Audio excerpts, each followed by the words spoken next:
Hello everyone, this is me Riya. ও বন্ধু, তুমি শুনতে কি পাও? সেই সিনেমার 22 বছর। সামাজিক যোগাযোগ মাধ্যমে কদিন ধরে দেখা যাচ্ছে সেই গানের ভিডিও, সঙ্গে সংলাপও। এটি পশ্চিম বাংলার আলোচিত সিনেমা সাথীর গান। 22 বছর আগে আজকের দিনে বড় পর্দায় মুক্তি পেয়েছিল টলিউডের অন্যতম ব্যবসা সফল এই সিনেমা দিয়েই টলিউডে পথ চলা শুরু করেছিলেন জনপ্রিয় অভিনেতা জিৎ। হরনাথ চক্রবর্তী পরিচালিত প্রেমের এই ছবিতে অভিনয়ের পরই পায়ের তলার মাটি শক্ত হয়ে জিতের। আজও তিনি কলকাতার জনপ্রিয় নায়কের তালিকার শীর্ষে। মূলত এ সিনেমায় জিতের কেরিয়ার গড়ে দেয়। 1995 সালে জিতেন্দ্র পাড়ি দিয়েছিলেন মুম্বাইয়ে। 2 বছরের চেষ্টার পর অবশেষে একটি হিন্দি মিউজিক অ্যালবামে কাজের সুযোগ পেলেন তিনি। অ্যালবামের নাম বেওয়াফা তেরা মাসুম চেহারা।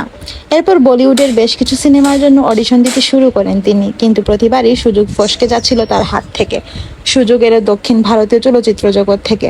এরপর একটি তামিল সিনেমায় অভিনয়ের সুযোগ পান জিতেন্দ্র। সেই ছবির নাম চান্দু। তবে বক্স অফিসে মুখ থুবড়ে পড়ে চান্দু। হতাশ হয়ে তিনি ফিরে আসেন কলকাতায়।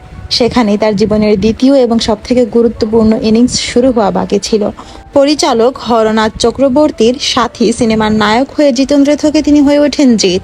তারপর আর পেছনে তাকাতে হয়নি। সাথী সিনেমাটি শুধু জিতের নয়, টলিউড ইতিহাসেরও অন্যতম ব্যবসায়িক সফল সিনেমা। টানা 25 সপ্তাহ হাউসফুল ছিল সিনেমাটি। এর সাফল্যের পর জিতকে আর পেছনে ফিরে তাকাতে হয়নি, তাই দিনটি জিতের জন্য খুবই গুরুত্বপূর্ণ।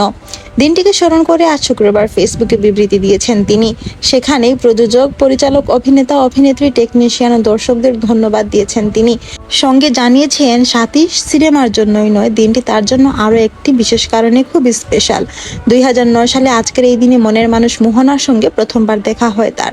আর সেখান থেকেই প্রেম, বিয়ে। টলিউড থেকে বহুদিন আগে সরে গেলেও সাথীর 22তম জন্মদিনে স্মৃতিমেদুর প্রিয়াঙ্কাও। Thanks for watching. Please subscribe to my channel and follow for more.